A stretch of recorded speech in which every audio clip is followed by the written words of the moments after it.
और चलिए अब शुरू करते हैं सुपरफास्ट खबरें। भारत से खार खाए पाकिस्तान ने समझौता एक्सप्रेस के बाद अब थार एक्सप्रेस को रोकने का फैसला किया है। राजस्थान के जोधपुर से थार एक्सप्रेस पाकिस्तान जाती है। पाकिस्तान द्वारा रोकी गई थार एक्सप्रेस को लेकर जोधपुर के कोठी रेलवे स्टेशन पर पाकिस्तान जाने वाले यात्री पाकिस्तान सरकार के इस फैसले से बेहद दुखी हैं। आज बायोफ्यूल दिवस है। बायोफ्यूल दिवस से एक दिन पहले जयपुर में कार्यक्रम का आयोजन हुआ, जिसमें डिप्टी सीएम सचिन पायलट ने हिस्सा लिया। इस मौके पर उन्होंने कहा कि आधुनिक सोच के साथ जो समाज के लिए जरूरी है वो करना चाहिए। सीएम अशोक गहलोत दिल्ली दौरे पर हैं। उन्होंने पूर्व पीएम मनमोहन सिंह से उनके आवास पर मुलाकात की। दोनों नेताओं की ये मुलाकात करीब 20 मिनट तक चली। विधानसभा उपनेता प्रतिपक्ष राजेंद्र राठौड़ शुक्रवार को चूरू में साधारण सभा की बैठक में भाग लेंगे, जिसमें उन्होंने अधिकारियों की जमकर क्लास लगाई। वन एवं पर्यावरण मंत्री सुखराम बिश्नोई शुक्रवार को अपने एक दिवसीय दौरे पर जालोर पहुंचे, जहां उनका स्थानीय अधिकारियों और कांग्रेस के नेताओं ने जोरदार स्वागत किया। राजस्थान विधानसभा अध्यक्ष डॉक्टर सीपी जोशी शुक्रवार को रेल मगरा के दौरे पर रहे, जहां उन्होंने पंचायत समिति की बैठक में भाग लिया। राखी के त्योहार को देखते हुए शुक्रवार को श्रीगंगानगर मिलावटखोरों पर नकेल कसने के लिए स्वास्थ्य विभाग की टीम दुकानों पर पहुंची और वहां के सैंपल लिए। चूरू के बिकासी गांव के रहने वाले एक युवक ने 4 अगस्त को ससुराल से परेशान होकर जान दे दी थी, जिसको लेकर मृतक के परिजनों ने शुक्रवार को पुलिस अधीक्षक से मुलाकात कर न्याय की गुहार लगाई। कोटा में नाबालिग से दुष्कर्म करने वाले एक आरोपी को पॉक्सो कोर्ट के तहत 10 साल की सजा सुनाई गई है। साथ ही आरोपी पर 30,000 का जुर्माना भी लगाया गया। चित्तौड़गढ़ जिले के भातसोड़ा क्षेत्र में शुक्रवार को एक पिता ने अपने ही पुत्र की हत्या कर खुद फांसी लगाकर आत्महत्या कर ली। घटना की सूचना के बाद पुलिस जांच में जुट गई है। करौली के हिंडौन में नियमों को धता बताकर अवैध रूप से चलने वाली कोचिंग संस्थाओं पर शुक्रवार को कार्रवाई की गई। इस दौरान 7 कोचिंग संस्थाओं को सीज किया गया। चूरू जिले के सरदार शहर में नाबालिग को अगवा कर गैंग रेप के मामले में पॉक्सो कोर्ट ने आरोपी को आजीवन कारावास के साथ 20,000 का जुर्माना लगाया। धौलपुर में NH3 पर सदर थाना पुलिस ने 7 बजरी से भरे ट्रकों को पकड़ा है। पुलिस के मुताबिक मुखबिर की सूचना के बाद जाटोली चेकपोस्ट से निकले ट्रकों का पीछा कर उसे पकड़ा गया। ट्रक चालक से पुलिस पूछताछ करने में जुट गई है।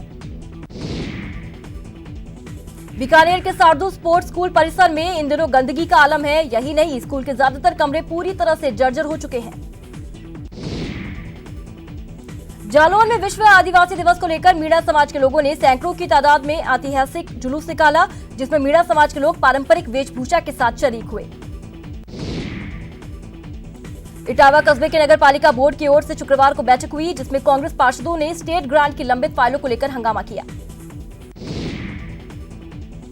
जयपुर में महेंद्र सेठ स्थित भारतीय स्किल डेवलपमेंट यूनिवर्सिटी में प्रधानाचार्य वाकपीठ संगोष्ठी का आयोजन किया गया, जिसमें काफी संख्या में विभिन्न स्कूलों के प्रधानाचार्यों ने हिस्सा लिया। रामगंज मंडी से बीजेपी विधायक मदन दिलावर ने शुक्रवार को कोटा नगर निगम की बैठक में पहुंचकर अपनी बात रखी। सीकर के पासाना स्थित सिंघानिया ग्लोबल एकेडमी में शुक्रवार को छात्र छात्राओं ने स्वागत समारोह का आयोजन किया, जिसमें सभी छात्रों ने रंगारंग प्रस्तुतियां दी। जम्मू कश्मीर से धारा 370 हटाए जाने के बाद शुक्रवार को सीकर जिला मुख्यालय पर बीजेपी के युवा मोर्चा की ओर से तिरंगा यात्रा निकाली गई, जिसमें पार्टी के कार्यकर्ताओं ने अपने हाथों में तिरंगा झंडा लेकर शहर की सड़कों पर भारत माता की जय के नारे लगाए। पाली जिले में महिला बाल विकास की ओर से शुक्रवार को जिला स्तरीय बालिका जन्मोत्सव कार्यक्रम का आयोजन किया गया, जिसमें बेटी बचाओ अभियान का संदेश दिया गया।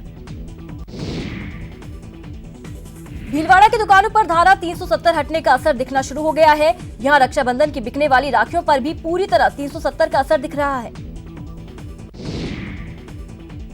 नागौर पुलिस लाइन में शुक्रवार को अंतर्राज्यीय पुलिस कुश्ती प्रतियोगिता का आगाज किया गया। कार्यक्रम का शुभारंभ कलेक्टर दिनेश यादव की ओर से किया गया। करौली जिला विधिक सेवा प्राधिकरण की ओर से शुक्रवार को जागरूकता अभियान के तहत जिले के स्कूली छात्र छात्रों ने प्रतियोगिता में भाग लिया।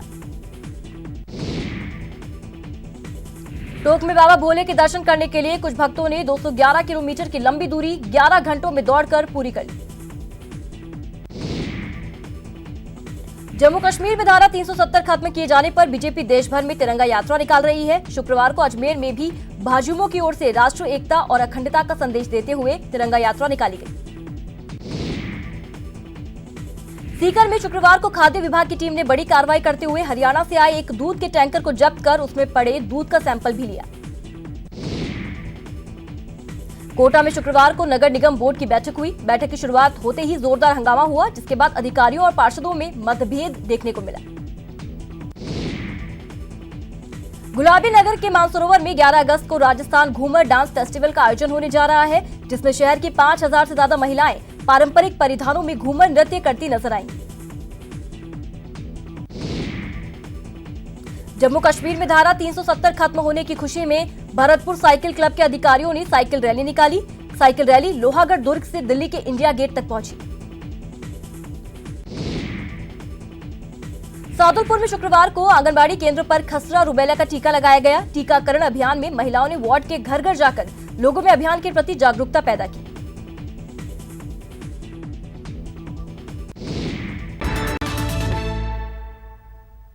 ब्रेक के बाद एक बार फिर आप सभी का स्वागत है। चलिए फटाफट खबरों के सिलसिले को आगे बढ़ाते हैं। विश्व आदिवासी दिवस के उपलक्ष्य में बूंदी जिले में निवास करने वाले आदिवासी समाज के लोगों द्वारा विभिन्न कार्यक्रमों का आयोजन किया गया। इसी कड़ी में आदिवासी भील समाज के लोगों ने डीजे की मधुर धुनों के बीच जुलूस निकाला। भारतीय किसान संघ के अखिल भारतीय महामंत्री बद्री नारायण चौधरी शुक्रवार को बीकानेर पहुंचे और अपने निजी आवास पर पत्रकारों से रूबरू हुए। धौलपुर में राष्ट्रपिता महात्मा गांधी की 150वीं जयंती के उपलक्ष्य में जिला अस्पताल में सफाई अभियान चलाया जा रहा है। सवाईमाधोपुर जिले के गंगापुर सिटी कस्बे में 2 दिवसीय आदिवासी समारोह आयोजित किया गया। समारोह में विधायक रामकेश मीणा समेत बड़ी तादाद में मीणा समाज के सैकड़ों लोगों ने शिरकत की। साथ ही समारोह में सांस्कृतिक कार्यक्रमों का आयोजन हुआ। करौली की जिला शांति समिति की बैठक कलेक्ट्रेट सभागार में आयोजित हुई। बैठक में जिला स्तरीय अधिकारी और जिला शांति समिति के सदस्य मौजूद रहे। इस दौरान स्वतंत्रता दिवस समारोह के दौरान शांति सुरक्षा को लेकर चर्चा हुई। अजमेर में 15 अगस्त को लेकर तैयारियां तेज हैं। जिला प्रशासन ने ट्रक ऑपरेटर्स यूनियन को ट्रांसपोर्ट नगर में शिफ्ट करने का आदेश दिया। आदेश नहीं मानने वालों को प्रशासन ने हिदायत दी। श्रीगंगानगर में पंजाब से आ रहे प्रदूषित पानी को रोकने के लिए महापड़ाव जारी है। राजस्थान के 8 जिलों में प्रदूषित पानी पहुंच रहा है। तो आगे बढ़ाते हैं फटाफट खबरों के सिलसिले को। साचौर के आड़ेचा गांव में शुक्रवार को आकाशीय बिजली गिरने से नरहरपुरी महाराज के मंदिर का गुम्बद टूट गया। करौली में 2 महीने पहले तालाब में डूबने से 4 भाइयों की मौत हो गई थी, जिसको लेकर अब इनके परिजनों ने पुलिस से न्याय की गुहार लगाई है। जयपुर के अरमाड़ा पुलिस थाने के पास निंदर मोड़ पर बेकाबू ट्रक ने बाइक सवार को कुचल दिया, जिसमें बाइक सवार बुरी तरह से घायल हो गया। जैसलमेर के नोक गांव में कई गायों की जंगल में मौत होना चर्चा का विषय बना हुआ है। नोक गांव से 10 किलोमीटर दूर आर्मी टावर के सामने गायों के मरने का सिलसिला लगातार जारी है।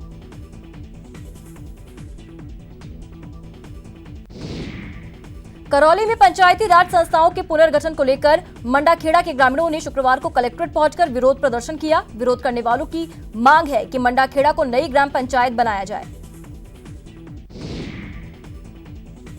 सीकर जिले के आशा सहयोगिनी कार्यकर्ताओं ने मानदेय बढ़ोतरी को लेकर शुक्रवार को जिला कलेक्ट्रेट पर प्रदर्शन किया। आशा सहयोगिनी ने 10,000 मानदेय करने की मांग कलेक्टर के सामने रखी।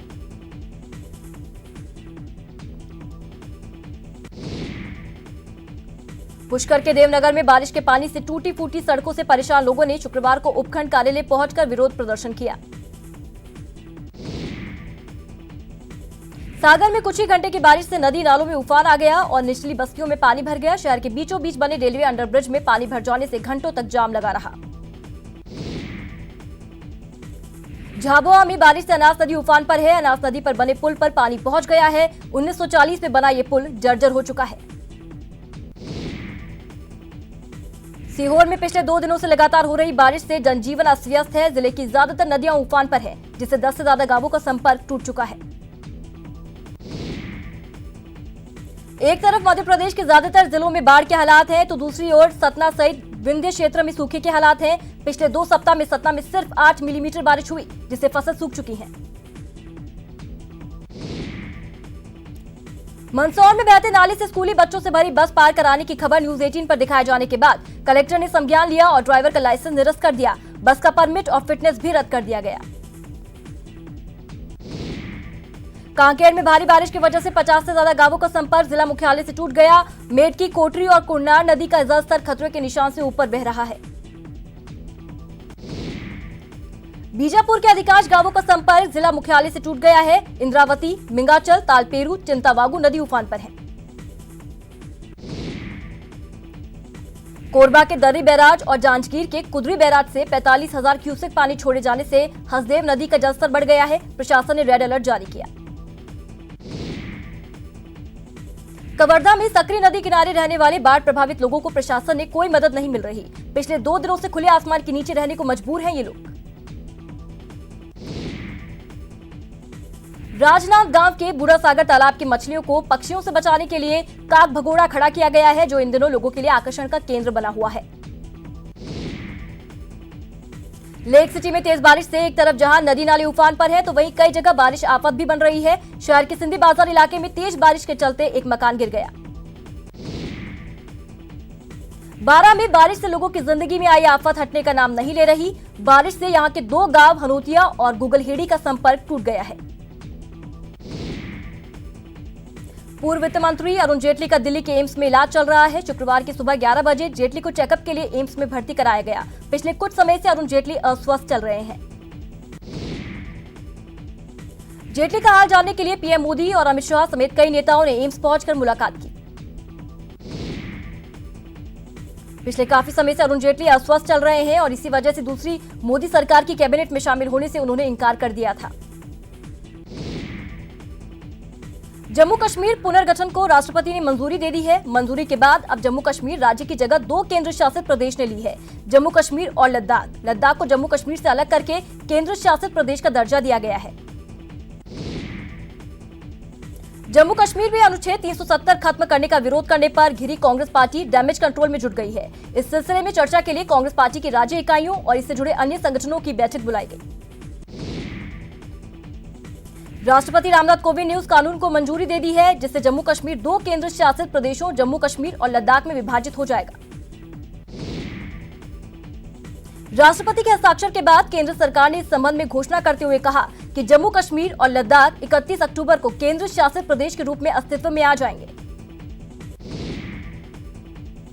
भारतीय नौसेना ने तत्काल किसी भी अभियान में तैनाती के लिए अपने युद्ध पोतों को हाई अलर्ट पर रखा है। जम्मू कश्मीर से 370 और 35 से हटाए जाने के बाद से पैदा हुई स्थिति को देखते हुए नौसेना ने ये कदम उठाया है। सेना और भारतीय सेना भी सरकार के फैसले के बाद हाई अलर्ट पर है। जम्मू कश्मीर में हालात अब सामान्य हो रहे हैं। उधमपुर और सांबा के बाद अब जम्मू में भी धारा 144 हटा दी गई है। जम्मू में आज से सभी स्कूल कॉलेज खोल दिए जाएंगे।